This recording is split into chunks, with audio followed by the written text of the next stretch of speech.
আল্লাহ পাকের তলোয়ার খালিদ বিন ওয়ালিদ রাদিয়াল্লাহু তাআলা আনহু ইসলামের প্রথম খলিফা আবু বকর সিদ্দিক রাদিয়াল্লাহু তাআলা আনহুর জামানায় চতুর্মুখী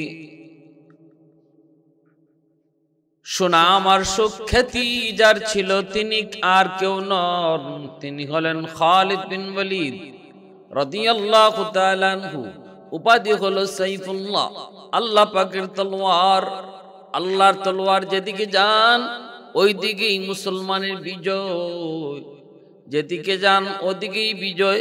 খালিদ যেখানে দেখেন ও জায়গাতেই মুসলমানের জয়। খালিদকে পরাজিত করতে পারে এমন শক্তি যেন কারো নাই। চতুর্দিকে খালিদ বিন ওয়ালিদের সুনাম, দেশ থেকে দেশান্তর, গ্রাম থেকে গ্রাম, শহর থেকে বন্দর, নদী থেকে বন্দর, সর্ব জায়গায় খালিদ বিন ওয়ালিদের বীরত্বের জয়গান। সিরিয়ায় দুর্গ অবরোধ করে রাখলেন। যে দুর্গের সেনাপতি ছিল রোম সম্রাট হেরাক্লিয়াসের জামাতা, যার নাম হলো টমাস। ওই টমাস ছিল সিরিয়ার দুর্গের সেনাপতি। সে দুর্গের সেনাপতি টমাস দুর্গ ঘেরাও করে রেখেছেন। খালিদ বিন ওয়ালিদ রাদিয়াল্লাহু তাআলা আনহু সঙ্গে সাথী হলেন দেরার বিন আজওয়া রাদিয়াল্লাহু তাআলা আনহু খালিদ বিন ওয়ালিদ রাদিয়াল্লাহু তাআলা আনহুর একনিষ্ঠ বন্ধু, অত্যন্ত বীর বাহাদুর। খালিদ বিন ওয়ালিদের মতোই একজন বীর বাহাদুর, নাম হলো দেরার বিন আজওয়া। ঠিক তেমনি ভাবে দেরারের বোন, যার নাম হলো খাওলা বিনতে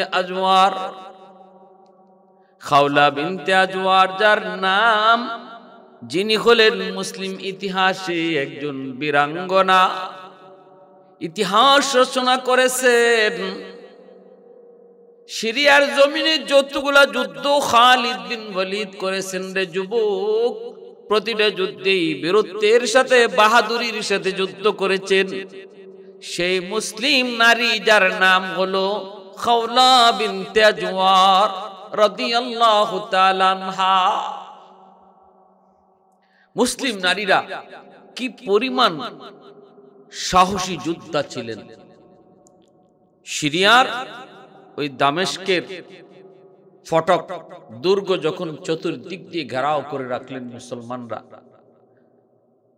তখন ওই খবর রোম সম্রাট হেরাক্লিয়াসের কাছে পৌঁছে গেল। রোম সম্রাট হেরাক্লিয়াস তার জামাতা টমাসকে সাহায্য করার জন্য বিশাল বাহিনী পাঠিয়ে দিল সিরিয়ার দিকে। এই খবর যখন খালিদ বিন ওয়ালিদ রাদিয়াল্লাহু তাআলা আনহুর কাছে আসলো, সাথে সাথে তিনি পরামর্শে বসে গেলেন। একনিষ্ঠ বন্ধুদের সাথে পরামর্শ করলেন। সিদ্ধান্ত হলো যে আমরা দুর্গ অবরোধ ছেড়ে দিব। রোম সম্রাট হেরাক্লিয়াস যে বাহিনী পাঠাইতেছে সে বাহিনীর মোকাবেলা করব। আমরা দামেস্ক থেকে একটু বাহিরে চলে যাব। দামেস্ক থেকে একটু বের হয়ে সে মরু প্রান্তে তাদেরকে আমরা প্রতিহত করব।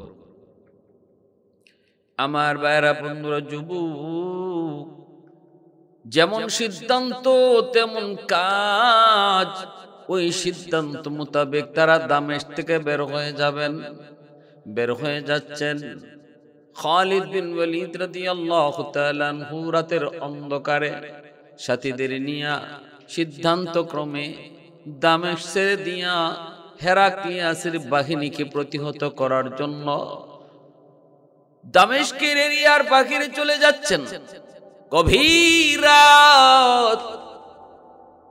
টমাস যখন বুঝতে পারলো দুর্গ অবরোধ মুসলমানরা প্রত্যাহার করে নিয়েছে, সাথে সাথে এসে তার বাহিনী নিয়ে যারা লুকায় ছিল তার ভিতরে, দুর্গের ভিতরে, তাদেরকে নিয়ে উপস্থিত মিটিং এ বসে গেল। সিদ্ধান্ত হলো তারা দুর্গ থেকে বের হয়ে মুসলমানরা যেই দিকে যাইতে চায় পিছন দিক থেকে মুসলমানদেরকে হামলা করবে এবং ওই মুসলিম বাহিনীর মধ্যে অনেক নারী আছে, নারীদেরকেও তারা কবজা করবে, তাদেরকে বান্দি বানাবে, তাদেরকে নিয়ে ফুর্তি করবে। এই চিন্তা নিয়ে সেই বাদশা, সেই দুর্গ সেনাপতি টমাস সঙ্গী সাথী আর সৈন্যদেরকে নিয়ে দুর্গ খুলে দিয়া তারা মুসলমানদের পিছ নিল। তাকায় দেখতে পেল সেনাপতি খালিদ বিন ওয়ালিদ বাহিনী নিয়ে অনেক দূর চলে গিয়েছেন, আর পিছনে নারীদের একটা গ্রুপ তারা পিছনে পড়ে গেছে। টমাসের মনে তো অনেক আনন্দ হওয়ারই তো কথা, কারণ নারী ছিল তার টার্গেট। সে পিছন দিক থেকে হামলা করলো মুসলিম মা বোনদের কাফেলায়। হামলা করা মাত্রই মুসলিম নারীরা অবাক, তাদের পাহারাদারিতে যে কয়জন পুরুষ যোদ্ধা ছিল তারা সামলায় উঠতে পারল না। এইদিকে মুসলিম নারীদের মধ্যে বীরাঙ্গনা খাওলা বিনতে আজওয়ার যিনি ছিলেন, আরো ছিলেন তার সাথে তারাকে একজন ছিলেন আফরারের কন্যা আফিয়া, উতবার কন্যা উম্মে আবান, নুমানের কন্যা সালমা। তারা প্রত্যেকে এক একজন বীরাঙ্গনা, এক একজন বীর যোদ্ধা, একটা দুইটা নয়, অগণিত যুদ্ধে তারা শরীক হয়েছেন। এই মুসলিম নারী যোদ্ধারা তারা এই কাফেলার মধ্যে তারা ছিলেন। খাওলা যখন বুঝতে পারলেন তারা আক্রান্ত হয়েছেন, রাতের অন্ধকারে টমাসের বাহিনী তাদেরকে পিছন দিক দিয়ে আক্রমণ করেছে, তিনি সাথে সাথে সঙ্গী সাথীদের নিয়ে পজিশন তৈরি করলেন, রক্ত গরম করে একটা ভাষণ দিলেন। ও মুসলিম বোনেরা শোনো, শিয়ালের দল আমাদের উপর ঝাঁপিয়ে পড়েছে। মনে রাখবা আমরা মুসলিম নারী, আমাদের ইতিহাস রয়েছে, আমাদের ইতিহাস হলো বিজয়ের ইতিহাস। রক্তে আমাদের ঈমান, আমাদের অন্তরের মধ্যে খোদা, দিলের ভিতরে আমাদের আল্লাহ পাকের মহব্বত, আর রক্তে রয়েছে ইমানি স্পিরিট, ইমানি জজবা। মুসলমান মনে রাখবা, ও বোনেরা আমার খেয়াল করে শুনো, যদি আজ আমরা শহীদ হয়ে যাই আমাদের মৃত্যু নয়, আল্লাহর তৈরি জান্নাতের মেহমান। বেদিন বেঈমানের মৃত্যু, আর বেদিন বেঈমান মরতে দেরি, জাহান্নামে যাইতে দেরি না। আর মুসলমান শহীদ হইতে দেরি, আল্লাহ তৈরি জান্নাত পাইতে দেরি না। ওয়ালা তাকুলু লিমান ইউকতালু ফি সাবিলিল্লাহি আমওয়াত বাল আহইয়াউন ওয়ালাকিন লা তাশউরুন। আল্লাহ পাক রব্বুল আলামিন বলেছেন, যারা আল্লাহর রাস্তায় শহীদ হয় তোমরা তাদেরকে মৃত বলবা না, তারা জীবিত। কারণ শহীদ যারা হয় তাদেরকে আল্লাহ পাক কবরে খাওয়ায় পড়ায়, মানুষ বুঝে না। শহীদের জন্য সব হিসাব আল্লাহর কাছে মাফ। নামাজের হিসাব দিতে হয় না, রোজার হিসাব দিতে হয় না, শহীদের জন্য সব হিসাব মাফ। ইল্লাদ দাইন, শুধুমাত্র দাইন ব্যতীত, ঋণ ব্যতীত, অন্যের হক নষ্ট করা, মানুষের হক নষ্ট করা, এই জিনিসটা ব্যতীত আল্লাহর যত হক আছে সব হক আল্লাহ পাক মাফ করে দেন। যে শহীদ হয় সে আল্লাহর তৈরি জান্নাতে বাইপাস চলে যায়। আল্লাহর তৈরি জান্নাতে যাওয়ার বাইপাস রাস্তা একটাই, সেটা হলো শাহাদাত। আর নতুবা জান্নাতে যাওয়ার রাস্তা হলো সরল সঠিক রাস্তা। বাইপাস জান্নাতে যাওয়ার কোনো রাস্তা নেই। জান্নাতে যাওয়ার বাইপাস রোড শুধু একটি, শাহাদাত, আল্লাহর রাস্তায় জিহাদ। খাওলা বিনতে আজওয়ার পরিষ্কার ভাষায় তিনি যখন রক্ত গরম করে একটা ভাষণ দিলেন, সাথে সাথে মুসলিম নারীরা সবাই যুদ্ধের জন্য প্রস্তুত হয়ে গেলেন। আওয়াজ দিয়া বললেন, রে বেদিন বেঈমানের দল, আমি খাওলা বলতেছি, আজওয়ারের বোন, আজওয়ারের মেয়ে দিরারের বোন। আজ এই দামেস্কের এই মাটিতে আমি খাওলা ইতিহাস রচনা করব। আজ আমি ইতিহাস রচনা করব, নয়তো শহীদ হব। দুইটার একটা। মুসলিম নারীদেরকে এমন উদ্বুদ্ধ করলেন, একটা এইভাবে তিনি দাগ দিলেন, বৃত্ত আঁকলেন। এই বৃত্ত আঁকে তিনি বলতেছেন বৃত্ত থেকে কেউ বের হবা না। বৃত্তের মধ্যে গোল হয়ে তারা এভাবে তলোয়ার নিয়ে দাঁড়ায় গেছেন। দুশমনদেরকে ডাক দিয়ে বলেন, যদি কারো মাথা দেহ থেকে মুন্ড আলাদা করতে চাও, বৃত্তের ভিতরে আইসা ঢুকো। মুহূর্তের ভিতরে দুইজন ঢুকতে চাইল, সাথে সাথে মুন্ড আলোক করে দিলেন। টমাস তো অবাক হয়ে গেল, তো নারী নাকি অন্য কেউ? তো আগুন, নারী নয়, যেন আগুনের টুকরা। চিন্তা করে হায় হায়, কে সামনে যাবে? আওয়াজ দিয়া কই, এ শিয়ালের দল, তোরা তো কাপুরুষ শিয়াল, তোরা তো রাতের অন্ধকারে মুসলিম নারীদের উপর হামলা করেছ। তাও নারীদের সাথে কোনো তাদের পুরুষেরা নাই, পুরুষ যোদ্ধারা তারা সামনের দিকে চলে গেছে, পিছনের দিকে তোরা লুকায় লুকায় হামলা করেছ। তারপর আমরা মুসলিম নারী, দিলের ভিতরে আল্লাহর প্রেম, চোখে আমাদের স্বপ্ন, জান্নাত আমাদের টার্গেট। অতএব সাহস থাকলে সামনের দিকে আগাও। সাহস হয় নাই টমাস। এবার চিন্তা করলো, না না, কোনোভাবেই তাদেরকে হয়তো কবজায় আনা যাবে না। বিশাল বাহিনীকে টমাস আদেশ দিল, যাও সবাই মিলে একসাথে আক্রমণ করো, কিন্তু জীবিত তাদেরকে আমি চাই, কেউ তাদেরকে হত্যা করবা না। মুসলিম নারীদেরকে তোমরা বন্দী করো। কয়েকজন মাত্র সেই বৃত্তের ভিতরে ঢুকতে চাইল। টমাস দেখতে পেল ঝড়ের গতিতে খাওলার তলোয়ার এমন ভাবে আঘাত করলো, মুহূর্তের ভিতরে সৈন্যগুলার মুন্ডু আলাদা করে ফেলল। টমাস তো অবাক। এরপরও টমাস আবার আওয়াজ দিয়া কয়, হে মুসলিম নারী, আমি দেখতেছি তোমার বীরত্ব, তোমার কাহিনী, তুমি কি চাও? তারপর আমি তোমাকে বলি, মনে করো তুমি হত্যা করতেছ, কয়জন করবা বলো? আমার এতগুলো সৈন্য, এত বিশাল সৈন্য বহর, এই সৈন্য বহরের ভিতরে তুমি কয়জনকে হত্যা করবা? একটা পর্যায়ে তুমি দুর্বল হয়ে পড়বা, তুমি আমার হাতে অবশ্যই গ্রেফতার হবে। এজন্য আমি বলি, না না, বাড়াবাড়ি করে লাভ নাই, বাড়াবাড়ি করার প্রয়োজন নাই। তুমি আত্মসমর্পণ করে ফেলো। আমি কথা দিলাম, তোমার সঙ্গী সাথীদেরকে ইজ্জতের সাথে আমি রাখবো, নির্যাতিত তারা হবে না। আর তুমি যে বীরত্ব আর বাহাদুরিয়া দেখাইছো, যে সম্মান গোত্রের মাঝে তুমি অর্জন করেছো, সেই সম্মানও আমি বজায় রাখবো। আত্মসমর্পণ যদি করো, আমি গোত্র প্রধান, তোমাকে বিয়ে করে তোমাকে আমি আমার স্ত্রীর মর্যাদা দেব। খাওলা বিনতে আজওয়ার রাদিয়াল্লাহু তাআলা আনহার চোখ মুখ দিয়ে যেন আগুন আগুন জ্বলতে শুরু হলো। তার কথা শোনা মাত্র চিৎকার দিয়া বলতেছেন, এরে রুমের শিয়ালের দল, এ রুমের শিয়াল, ভালো করে শুন, তুই তো কাপুরুষ, আর আমি কে চিনস নি? আমি খাওলা, আজওয়ারের বোন, আজওয়ারের মেয়ে। আর দারার আমি হলাম আজওয়ারের মেয়ে, খাওলা আর দিরারের বোন। আমি তো ওই দিরারের বোন, যে দিরার খালি গায়ে তোদের সাথে হামলা করার জন্য হাজির হয়। আর তোরা যুদ্ধের বস্ত্র, লোহার বস্ত্র পইরা, লোহার জামা পইরা আমার ভাই দিরারের সামনে তোরা হাজির হতে পারো না, মুন্ড আলাদা করে ফেলে।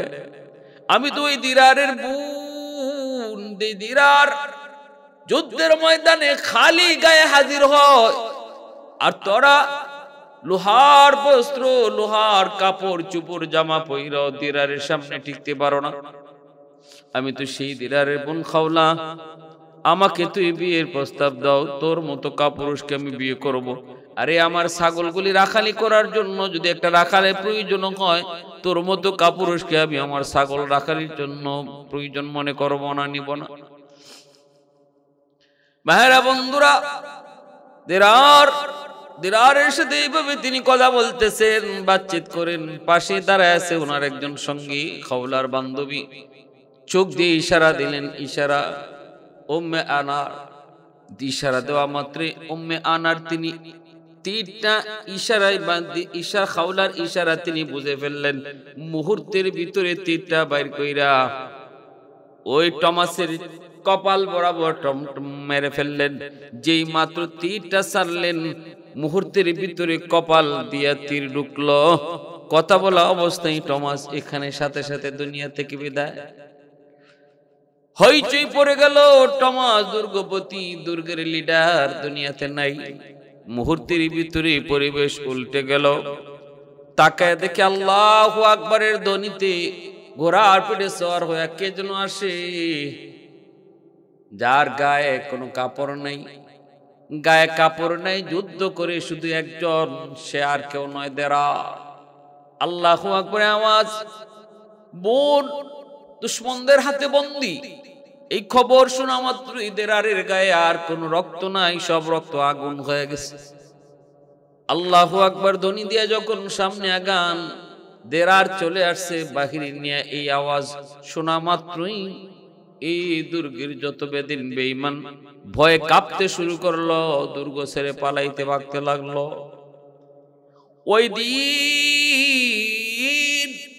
খাওলা বিনতে আজওয়ার, দেরারের বোন, ইতিহাস রচনা করেছেন। শুধু এমন একটা দুইটি ইতিহাস নয়, এরকম খাওলা বন্দী অবস্থায় দেরার আয়েশা হাজির হয়েছেন। ঠিক তেমনি দেরারও একবার বন্দী হয়েছেন খ্রিস্টানদের হাতে। সেই বন্দী অবস্থা থেকে ওনার বীরাঙ্গনা বোন খাওলা, তিনি বাইকে দুশমনদের হাত থেকে মুক্ত করেছেন। ভাই বোনরে মুক্ত করছে, আবার বোনও বাইরে মুক্ত করছে। এই সিরিয়ার দামেস্কের যখন দুর্গ অবরোধ করে রাখেন একদিনের ঘটনা। খালিদ বিন ওয়ালিদ রাদিয়াল্লাহু তাআলা আনহু দেরার বিন আজওয়ারকে তিনি পাঠায় দিলেন রোম সম্রাটের বাহিনী মোকাবেলা করার জন্য। আর তিনি বলে দিলেন, দেরার দোস্ত, যদি বিপদে পড়ে যাও খবর পাঠায়, তবে বেশি রিস্ক নিও না, হাই রিস্ক নিও না। দেরার বিন আজওয়ার এমন একজন সাহাবী, যার জীবনে রিস্ক ছাড়া কোনো কাম নাই, সব কামই তিনি রিস্কে নিয়েছেন। চলে গেলেন বাহিনী নিয়ে, ৫,০০০ বাহিনী নিয়ে চলে গেলেন। যে দেখতে পেলেন তারা দ্বিগুণের দ্বিগুণ, তারা বাহিনী নিয়ে হাজির।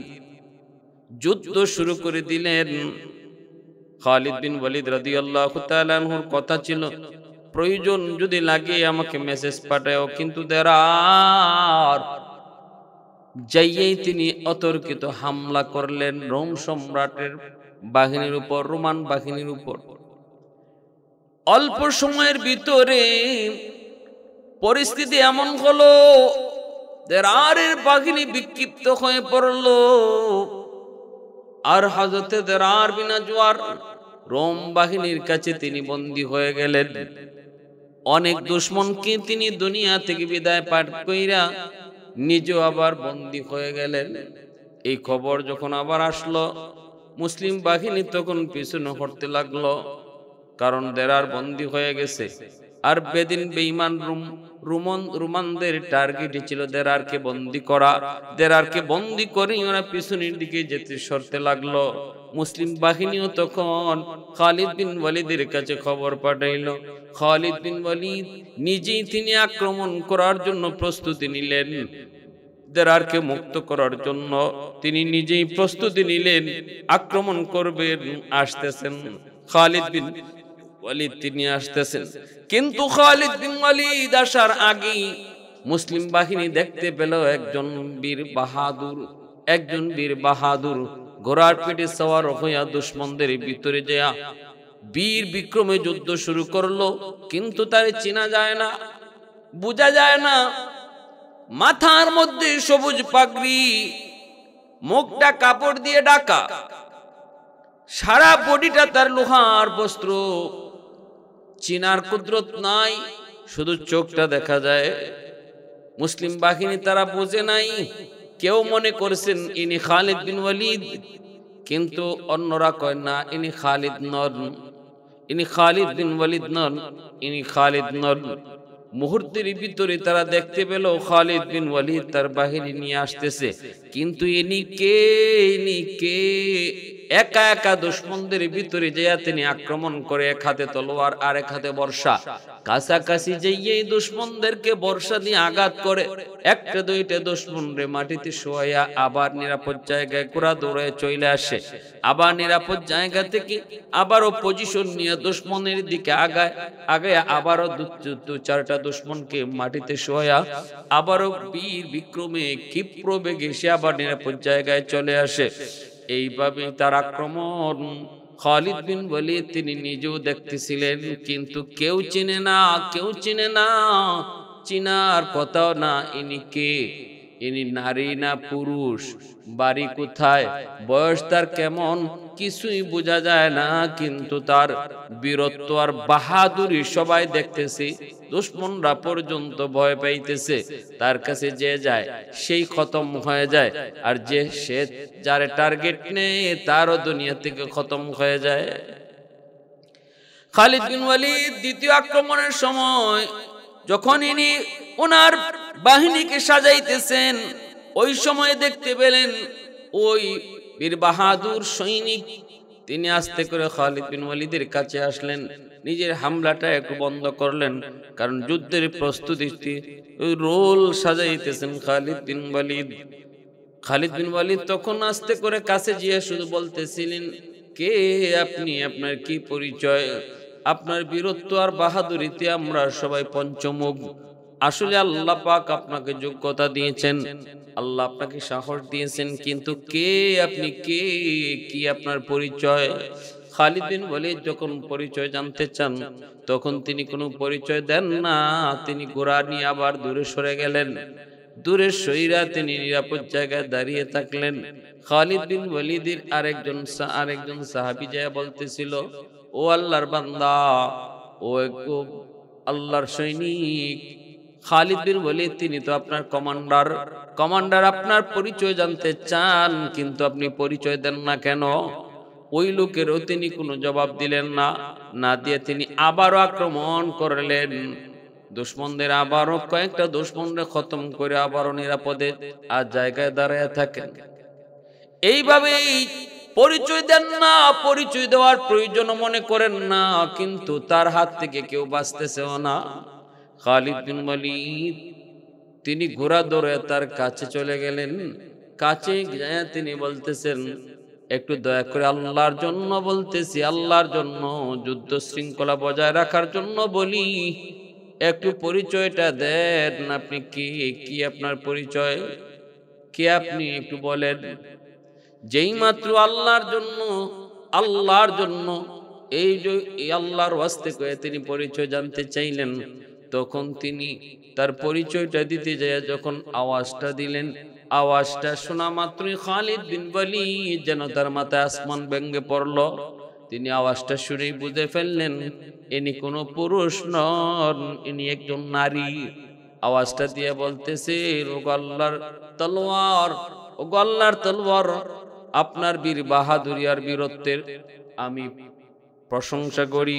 আল্লাহ আপনাকে অনেক বাহাদুরি, আল্লাহ আপনাকে অনেক সাহস দিয়েছে, আল্লাহ আপনাকে অনেক যোগ্যতা দিয়েছে, উপাধি আপনাকে নবী দিয়েছে সাইফুল্লাহ, সর্বলাইনি আপনি আমার চেয়ে অনেক অনেক অনেক উপরে।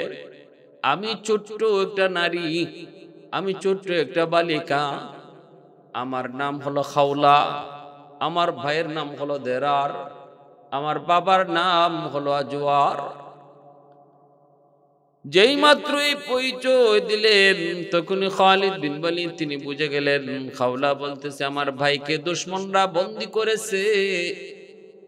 এই ভাই তো আমার সেই ভাই যার রক্তে আমার বাবার রক্ত আজওয়ার, ওই রক্ত তো আমি খাওলা আর গায়ে ভাইয়ের রক্ত, আমরা তো একই বাবার সন্তান।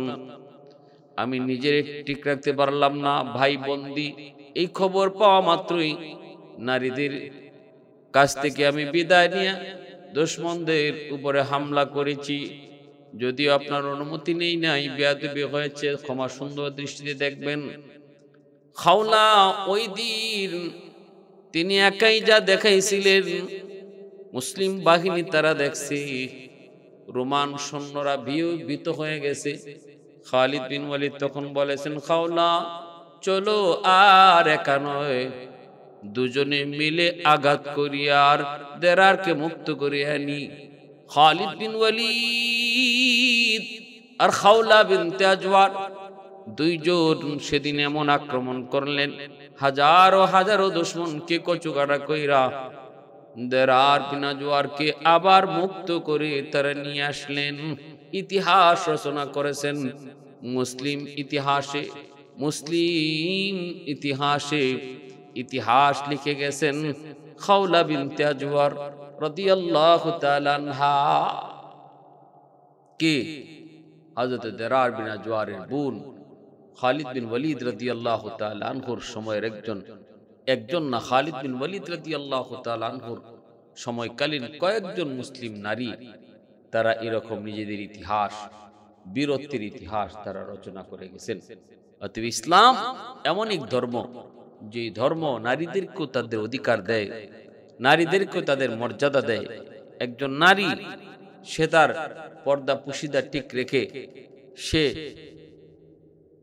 যুদ্ধ বিগ্রহ যদি অংশগ্রহণ করতে পারে, তাহলে নারীকে কোন দিক দিয়ে ইসলাম সম্মান কম দিল? নারী ঘরে থাকবে, তার প্রয়োজন না থাকলে শরী প্রয়োজন, ইসলামী শরী প্রয়োজন যদি তার থাকে, তাহলে তাকে ঘর থেকে বের হওয়ার অনুমতিও শরীয়তে দেয়, যুদ্ধক্ষেত্রে অনুমতি দেয়, তাহলে আর কোন জায়গায় দেবে না? প্যারে হাজিরিন, এজন্য ইসলামই একমাত্র ধর্ম, যে ধর্মকে নারী বাহিরে যাওয়ার জন্য সুযোগ দেয়, অনুমতি দেয়, কিন্তু এর আগেই বলে যে তার নিরাপত্তার 100% গ্যারান্টি দিতে হবে, তার জন্য সে পরিবেশ তৈরি করতে হবে। আজকে নারীরা কলেজ ভার্সিটিতে পড়বে, আমরা ইসলাম নিষেধ করবে না, জাগতিক শিক্ষা অর্জন করবে, এটাও ইসলাম নিষেধ করবে না, কিন্তু ইসলাম বলে তার জাগতিক শিক্ষা কলেজ ভার্সিটিতে পড়ালেখা করার আগে ওই পরিবেশ তৈরি করো, 100% তার নিশ্চয়তা দাও যে আমার মা, আমার বোন, আমার কন্যা ওই পরিবেশে গেলে পরে তার ইজ্জত রক্ষা হবে, তার সম্মান ঠিক থাকবে, তার পর্দা পুশিদা ঠিক থাকবে, তার সম্ভ্রম ঠিক থাকবে। এর গ্যারান্টি আগে তোমাকে দিতে হবে। এটা হলো সরকারের দায়িত্ব, এটা হলো প্রশাসনের দায়িত্ব। যদি এই দায়িত্ব তারা ঠিকমতো আদায় করে, কখনো ইসলাম বলে না যে নারীরা কিছুই করতে পারবে না, শুধু ঘরে বসে থাকবে। আল্লাহ আমাদেরকে বুঝার এবং সে অনুযায়ী বুঝে তওফিক চলার